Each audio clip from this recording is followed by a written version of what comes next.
छात्र एकता मंच के बैनर तले बिहार के सभी छात्र छात्राएं एकजुट हो रहे हैं और इसका मकसद सिर्फ इतना है कि बिहार में सभी छात्र छात्राओं को न्याय मिलना चाहिए। किसी भी छात्र छात्रा के साथ अन्याय नहीं होना चाहिए। अभी आप देखिए, कोई भी प्रतियोगी परीक्षा हो, पेपर लीक हो जाता है, आंसर वायरल हो जाता है, तो पता चलता है कि अंदर से सेटिंग गेटिंग चल रहा है। उसके बाद मेरिट वाले का रिजल्ट नहीं होता है। तमाम सबूत रहने के बाद भी सरकार कोई एक्शन नहीं लेती है। सबसे बड़े दुर्भाग्य की बात यह है कि सरकार द्वारा कोई एक्शन नहीं लिया जाता है।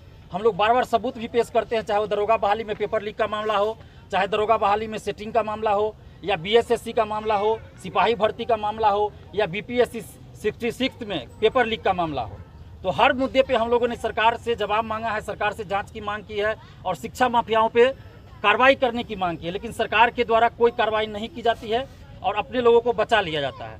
तो अभी जो आज प्रेस कॉन्फ्रेंस का जो सबसे अहम मुद्दा है कि एक बीएसएससी इंटर स्तरीय बहाली है, जो 2014 में ये वैकेंसी निकली थी और संभवतः बहुत कम लोगों को ये पता होगा, परीक्षार्थियों को अगर छोड़ दिया जाए तो बिहार में 7 साल से एक वैकेंसी चल रही है जो अभी तक पूरा नहीं हुआ है।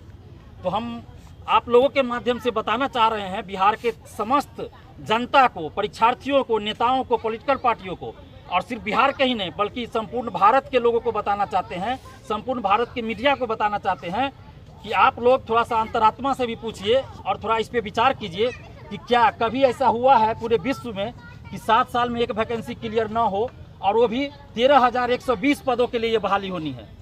13,120 पदों के लिए बहाली, और वो भी बिहार के सभी जिला के प्रमुख विभागों के लिए कर्मचारियों की नियुक्ति होनी है और बिहार का विकास इससे बाधित हो रहा है। और बिहार के मुख्यमंत्री नीतीश कुमार जी इन 7 सालों में 4 बार मुख्यमंत्री पद की शपथ ले चुके हैं, 2 बार गठबंधन बदल चुके हैं, लेकिन अभी तक ये बहाली पूरी नहीं हुई। जीतन राम मांझी जी जब मुख्यमंत्री थे उस समय सितंबर में दूसरी बार ये विज्ञापन निकला था, उससे पहले जून में निकला था, फिर उसको कैंसिल करके सितंबर में निकाला गया। 2017 में परीक्षा होती है पहली बार पीटी की, पेपर लीक के कारण रद्द कर दी जाती है। छात्र आंदोलन के बाद अध्यक्ष सचिव उस समय के जेल जाते हैं। फिर 2018 दिसंबर में परीक्षा होती है दोबारा। फिर उसके बाद जब रिजल्ट के लिए आंदोलन होता है तो 14 फरवरी 2020 को रिजल्ट आता है। फिर मुख्य परीक्षा के लिए आंदोलन करना पड़ता है तो 25 दिसंबर 2020 को मुख्य परीक्षा आयोजित होती है और फरवरी अंतिम सप्ताह में इसका रिजल्ट घोषित किया जाता है। टाइपिंग, फिजिकल टेस्ट, यानी जो भी इसका प्रोसेस है सारी प्रक्रिया पूर्ण हो चुकी है और अब बीएसएससी द्वारा इसका काउंसलिंग कराया जाना था। काउंसलिंग के लिए रैंक लिस्ट जारी किया जाना था, लेकिन बीएसएससी ऐसा नहीं कर रही थी। तो हम लोगों ने 23 सितंबर को एक महाछात्र आंदोलन करने का आगाज किया था, ऐलान किया था, आह्वान किया था और इसमें 50,000 से ज़्यादा परीक्षार्थी इस काउंसलिंग का इंतजार कर रहे हैं और लंबे समय से इंतजार कर रहे हैं। आप लोग भी सोच सकते हैं कि 7 साल से इस वैकेंसी में लोग लगे हुए हैं। इस दरमियान हजारों ऐसे परीक्षार्थी हैं जिनकी उम्र समाप्त हो गई, वो कहीं आप सरकारी नौकरी के लिए फॉर्म नहीं भर सकते हैं। कई ऐसे परीक्षार्थी हैं जो कहीं ना कहीं जॉब में भी चले गए। आखिर क्या कारण है कि 7 सालों से रोका गया परीक्षा को? देखिए, 7 साल से वैकेंसी रोकने का यही मतलब लगता है कि सरकार छात्र युवाओं के प्रति लापरवाह है, उदासीन है और कहीं ना कहीं पैसों का खेल अंदर से चल रहा है। अब आगे क्या कीजिएगा? आगे हम लोग जो है 23 सितंबर को यानी कि कल महाछात्र आंदोलन कर रहे हैं गर्दनी बाग धरना स्थल पे।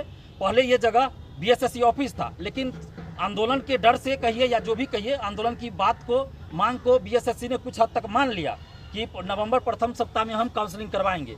तो इसलिए हम लोग अब बीएसएससी ऑफिस आंदोलन नहीं कर रहे हैं। अब हमारा मकसद और हमारा मांग सीधा नीतीश सरकार से है कि सरकार इसमें हस्तक्षेप करे और इस बहाली को जल्द पूरा करने के लिए नहीं, कल के लिए 1 दिवसीय धरना है। अगर उसके बाद भी सरकार इसमें हस्तक्षेप नहीं करती है और जल्द से जल्द इस बहाली को पूरी नहीं करती है तो फिर उसके बाद हम लोग आमरण अनशन करेंगे। प्रशासन से अनुमति मिल गया?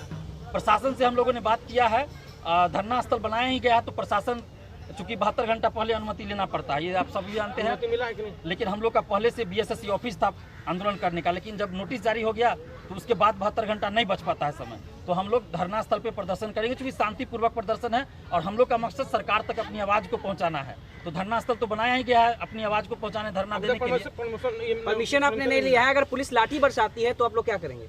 देखिए, आप पुलिस को जो करना है कर सकती है, हम लोग तो न्याय के लिए लड़ रहे हैं और शांतिपूर्वक अपनी बातों को सरकार तक रखना चाह रहे हैं। और जहाँ तक परमिशन की बात है तो देखिए बिहार में तो बहुत जगह छात्र आंदोलन या फिर पॉलिटिकल पार्टी का आंदोलन होता है, तो कहीं तो परमिशन रहता नहीं है। परमिशन नहीं देगी फिर कैसे रहने देगी पुलिस आप लोग को? अगर लाठी बरसाती है तो आप लोग का स्टैंड क्या होगा, ये सवाल। देखिए लाठी बरसाएगी पुलिस तो ये पुलिस का जो भी हो सरकार का आदेश हो, हम लोग लाठी खा लेंगे और क्या